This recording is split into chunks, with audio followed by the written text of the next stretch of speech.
Welcome back to another technical deep dive here in the Debug Zone. Today we're tackling a big question and breaking it down with insights from other users. Hopefully this clears up some misconceptions and helps you get the answer you need. So buckle up, stay a little curious, and let's jump right in.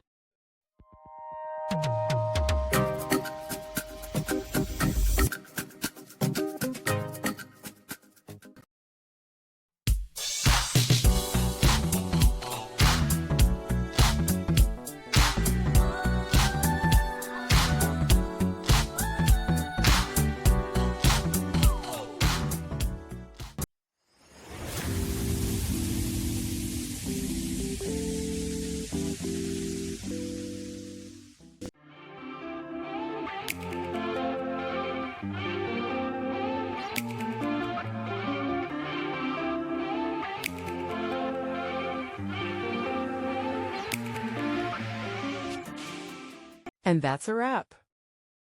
I hope you found the answer you were looking for. If you did, take a second to hit that subscribe button. It really helps out. And let me know in the comments which solution worked best for you. See you next time in the Debug Zone.